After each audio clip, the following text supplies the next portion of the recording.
Murfreesboro and Rutherford County are so rich in their respective histories, with many women who've had integral roles in creating our community's sense of place. The Rutherford Arts Alliance is proud to partner with Murfreesboro City TV to showcase a number of these women as a part of our Leading Ladies of Rutherford County History project. From murals to our community-involved play, A Party of 12 by Mary Donay Johnson, we're proud to honor these diverse women of our past who inspire us as we give them a voice in today's world. Let's find out more about one of these leading ladies.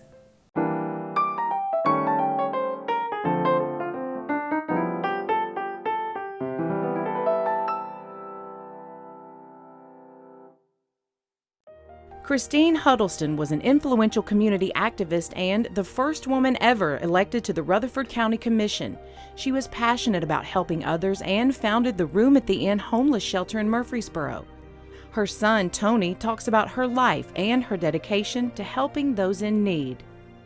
Tony, we want to talk about Christine Huddleston today, the lady who had a group that formed the Room at the Inn. So tell me your earliest memories about Chris Huddleston. Some of the first things I remember is when she used to help people that we lived out between Las Casas and Walter Hill in the country, and my daddy carried the mail on the route we lived on, so we knew most everybody up and down through there. And when somebody's house would burn or something would happen that somebody needed help, she was there pretty much all the time. She'd spring into action. She'd go to church and she'd say, "Those Jones kids need some shoes. I want shoes out of you. I want coats out of you." And she got her shoes and coats, and the Jones kids got them. So that's some of the first things I remember about her helping people. And that's eventually became Room at the Inn, because she did it. She always had a heart for the disadvantaged. Yeah. And wasn't afraid to include other people in that feeling. Oh yeah. So. But yeah, she would help you if she could. If there's any way that she could help you, she would do it. And how did she get you boys to help with that? Sometimes she said, "You're going to do it." But she was a pretty strong personality. And if anybody knew my mama, she was hard to say no to. But yeah, she as long as I can remember, she would collecting up coats, collecting up shoes, collecting up money from churches, collecting up to try to help somebody's house that was burned out or whatever the case was. The community took care of the community then. At that time, yeah. And also, I know you can fix anything, maybe besides a broken light bulb, but you've learned that in your early years. Can we fill me in on how that came about? My daddy could fix just about anything. He was a good woodworker, and my mama called herself an antique bootlegger. Bootlegger? Antique bootlegger, yeah. Explain that one. Well, she bought stuff at auctions and various places, and she'd take it to the flea market and sell it, the big flea market in Nashville. So she just tagged herself an antique bootlegger. But she'd bring in a pie safe that had 4 coats of paint on it. And me and Daddy'd go out there and we'd scrape paint off and we'd fix where the rats had chewed through the back. And so him being a good woodworker kind of translated over to me being a good woodworker. All my uncles, my mama's brothers, they were always working construction even though they had other jobs. So I've been around it a lot, and it came from both sides, Huddleston and Baird. Interesting. What was her full name? Her Ethel Christine Baird Huddleston. Baird Huddleston. That okay. was, she got Ethel Christine my grandma, her mama, told one of her sisters that she was going to get the name of the next kid. And the next one was my mama. So she named her after herself, Aunt Christine, and her other sister, Aunt Ethel. So she's Ethel Christine Barrett Huddleston. Now, was Aunt Ethel the one that she and your mom were great cooks? No, that was her youngest brother's wife, Darlene. Okay. Darlene Rowland Barrett. And my mama and Darlene were probably two of the best cooks you could ever put your feet under their table. And it was funny because there were people that, Dan Whittle, you remember Dan? Oh, yeah. He'd come to my mom and daddy's house every Thanksgiving just to eat a plate of dressing that she made. And she'd always invited, come on in, Dan, just, you know, she only Well, turn now, what nobody was her? away. There's a big Southern controversy about how you properly do Dressing. How did she prepare it? It was always cornbread and biscuits left out overnight, and drippings from the turkey, and that kind. And it was done and baked. It was baked all together in one dish. In one dish, yes, ma'am. Because the flip side of that are people who bake it in the kind of like a croquette or a serving per serving, and get it kind of crispy and so forth. No, she always made it in a was that 9 by 13 pan, and so just like you and your brothers helping her with getting materials to the disadvantaged, you probably were the sous chefs in the kitchen too, weren't you? Yeah, I always hung around in the kitchen. I thought that was a pretty amazing thing. You know, I'd ask a question and I'd usually get an answer like, well, that's just the way it's done. And okay, that's the way I'm going to do it if that's the way it's done. My Aunt Darlene and my mama were, like I said, they knew a bunch of country cooking, and it was really, they could taste something. My mom was really good at, she could just taste something and take it apart, go back to the house and make it. And she did that to Shoney's strawberry pie. Oh, she decided I remember strawberry pie from Shoney's. She decided she could make Shoney's strawberry pie. So one Sunday after we left, we came into town after church and ate at Shoney's. She decided she was going to make Shoney's strawberry pie. So she went back and after one or two tries, she had Shoney's strawberry pie. Wow. Then was that sort of a staple? Oh no, she'd just throw it in every once in a while. Challenge maybe make it. Yeah, maybe make it for 4th of July, or when we got together and made ice cream and all that stuff. So there were a lot of big family gatherings. Well, it wasn't big, but we'd get together on Christmas and 4th of July, and all her brothers, my cousins, aunts and uncles.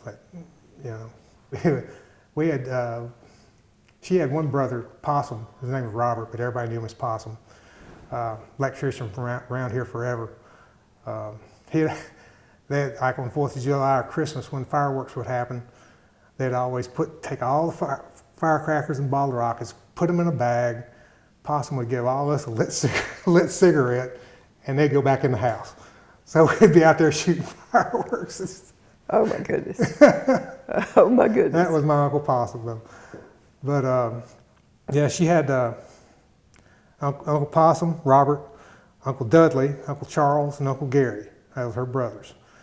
And they all were pretty athletic guys. Her brothers were, like I said, they played basketball for Las Casas. They played baseball in a kind of a loose league that Noreen would play, Milton would play, Las Casas would play Christiana kind of thing. I think that's where she met my daddy. And she played on the 1953 Las Casas Women's State Championship team. Wow. From Las Casas. So they all were pretty athletic in that, her family. Mm-hmm. So what were some other recipes that you like of hers? It was just good cooking. It was, she could fry chicken really good. She could, I remember on the weekends she would make what her mama would do, she would make like 4 pies, and it was supposed to last all week. You know, or the 3 pies, she'd make a chocolate pie, pecan pie, and it was supposed to last for all week. And they kept them in that pie safe. Well, yeah, she'd keep them up in which was not refrigerated. No, it just was had keep the ants openings in it. Yeah, keep the ants out. Yep. And she was just a good cook. Nothing really stands out because everything was good. And like I said, it was just really good country cooking. But you really like to cook now. Yeah, and it's because of her and my Aunt Darlene. And I'd like I said, I'd ask them, why are you doing it that way? That's the way you do it. And one time I asked my mama, she was holding a tomato in her left hand and cutting it with her right hand. And I said, you ever cut yourself? She said, I ain't cutting myself, I'm cutting tomatoes. So that sized that up pretty well. No fancy little thing that you pushed out. She's just just cutting tomatoes. And I said, you ever cut yourself? I'm not cutting myself, I'm cutting tomatoes. But you didn't just limit yourself to Southern cooking, because you mentioned one time about eggs Benedict for breakfast one morning. That wasn't a typical Southern. No, and I like to stir fry, and I like Cajun cooking. I can make etouffee, and I've got an etouffee recipe from a Cajun woman in Louisiana once upon a time, and authentic. It's the stuff. And I like to cook. I like to eat, and I like to cook. So you learned those things early from her, then expanded it as you did some of your other skills in terms of woodworking and crafts being around the and house, so you kind forth. of had to absorb some things, or like Daddy says, you want to shell butter beans, you want to eat. Well, that helps you figure that out, doesn't it? For sure. Yeah, I did. I don't want to shell butter beans. If you want to eat, you want to shell butter beans. And she was pretty much that way too. Well, I know that she and Darlene, I believe it was, were featured in several newspaper articles back when the paper really gave a lot of, our local paper gave a lot of attention to the culinary arts and sharing recipes and so forth. She was, I think one of them, when I was in the 5th grade, the first one was in either the Banner or the Tennessean, and then there was one later in the D&J but she had to include some for cowboy soup and various things. Cowboy soup, now what's in that? It's a big old hearty stew kind of thing. Just whatever you had. Kind of, sort of. Lots of vegetables and then whatever meat, just for seasoning. It's kind of, sort of that, yeah. But she had an official recipe for it, but it was a pot full of stuff is what it ended up being. It was really tasty. My mother used to call that clean out the refrigerator. That's kind of thing. Whatever's in there that we need to eat up quickly or something. So interesting. Do you have any memories of the times when she was getting the room at the inn started? Where were you were you still at home then? Yeah, she would, when she started it, they had a pickup point at the old jail down on West Main Street. And the churches would come around and pick them up, and they'd take them back to the churches and house them overnight, feed them, or whatever accommodation the church had.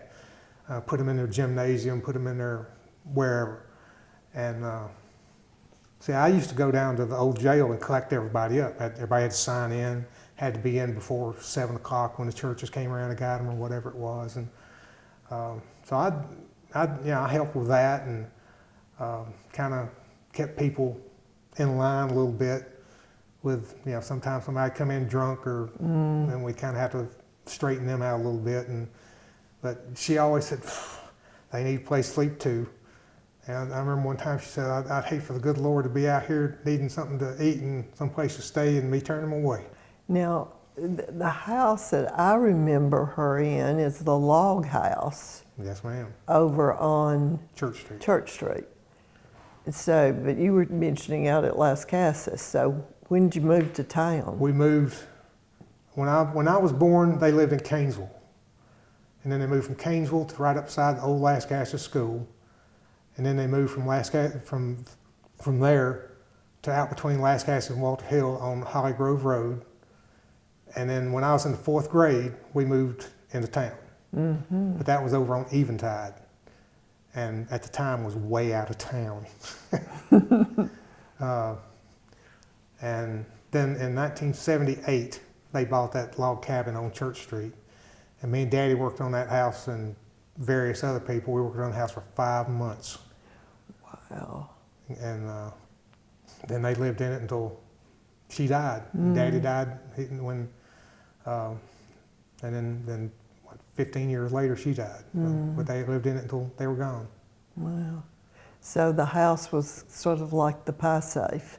She would buy things and sort of restore them with y'all's help. Well, yeah. I mean, she directed it maybe, but. Yeah, there was a bunch of stuff that we restored and worked on in that house. And that house was a big project all by itself. But even she was in there, and there was they bought 4 or 5 houses, and she was in there every time with a bandana over her face and a hammer breaking plaster off the walls. Or, I mean, she wasn't shy at all about something like that. So, like I said, she'd beat plaster off walls, she'd be toting stuff back and forth to the dumpster. She wasn't shy. And there were other areas she was in public service. Well, she was in, I would say it's probably 1966 or thereabouts.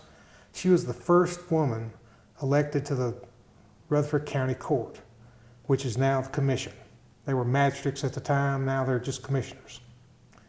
And she was the first woman elected, and the next election cycle there was 3 other women elected: Isabel Kilgo, Margaret Hayes, and B.J. Huggins. And they were all good ones too. Yeah. They used to come around the house all the time. But yeah, she was on the court for 2 terms. And I remember when we lived on Eventide, there was any number of times at 1 o'clock in the morning, 2 o'clock in the morning, there'd be a knock on the door. And I had to get up and see what was going on, because I always know there was somebody wanting to get married. Oh my gosh.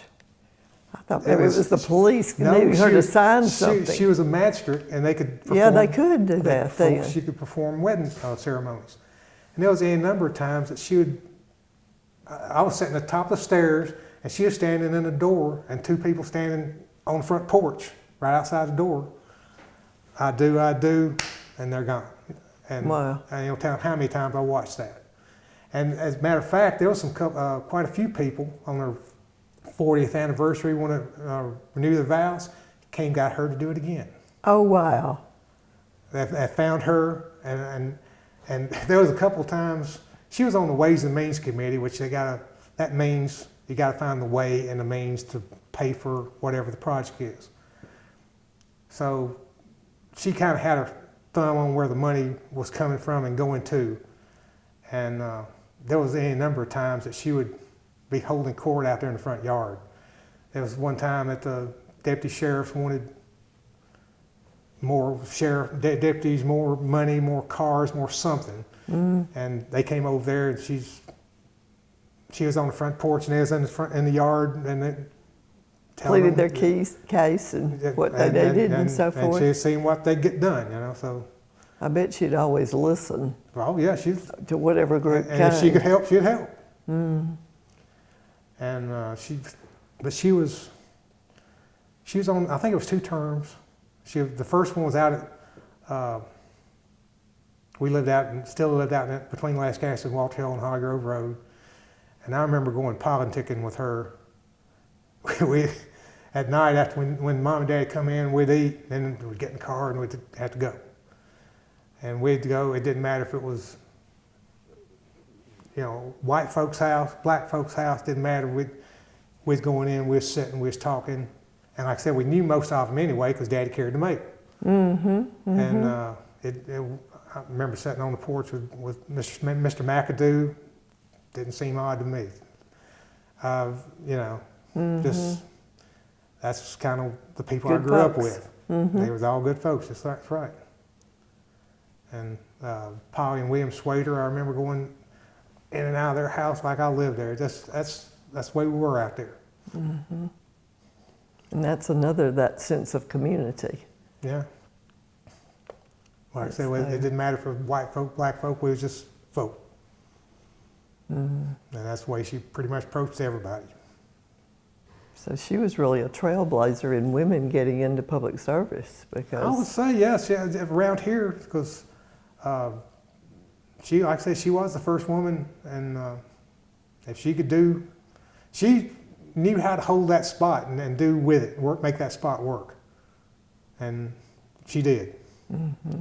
And work for the good of others, not necessarily for herself. She didn't care about that. Yeah. Didn't care about that at all. And that just, if she had anything like that, that just came. That wasn't a thing at all for her to, I want recognition for this. Even at the room at the end, she just sat there in her office, and if people come in and needed help and could pass her test.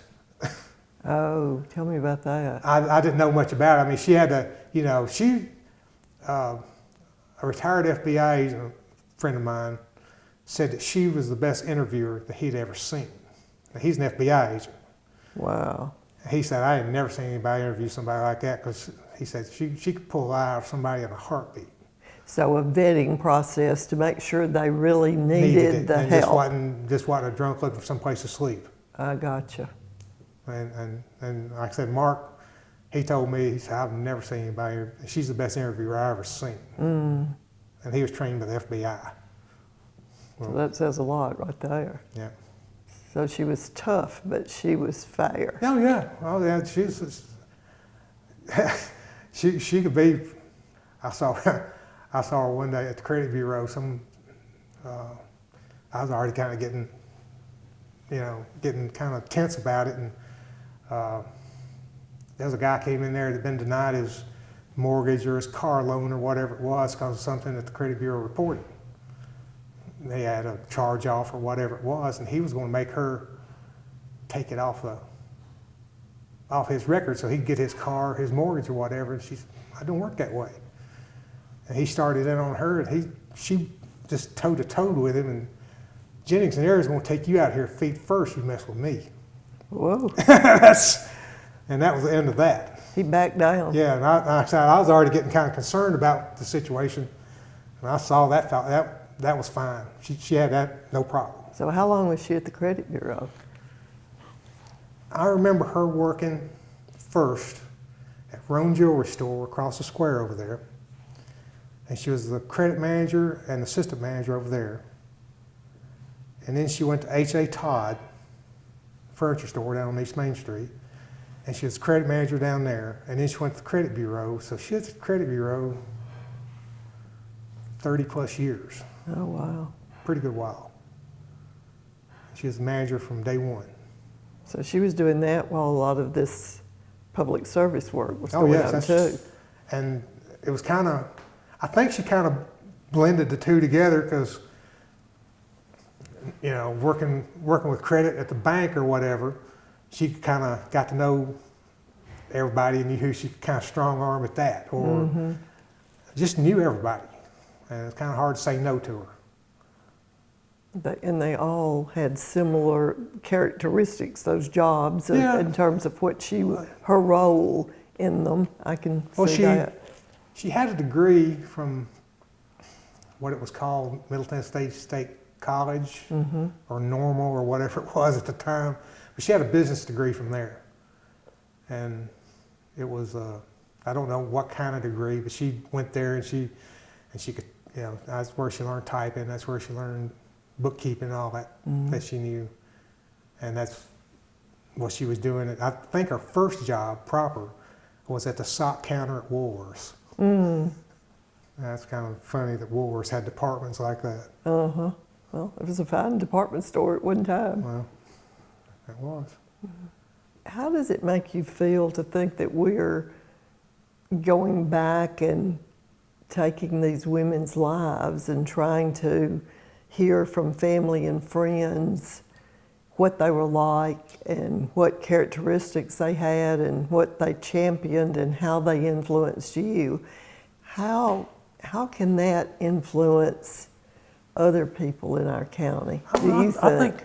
I think it's absolutely wonderful that you get, because if I wasn't sitting here with you telling this story, or telling the things I know about my mama, it'd die with me. It'd be gone. It's just like something that's not passed on. It stops right there. It dies. And if people don't learn from, I kind of approach things, if I don't learn something every day, I don't feel like I've had a good day. So you need to learn from everything, the past, what people have left you, that's where we learn. And if we don't learn it, we're doomed to repeat it in some cases.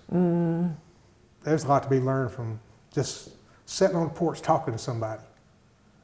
And that's where you get a lot of stuff. So, like I said, people need to know. People need to learn. People need to, wow, I didn't know that. And now you do.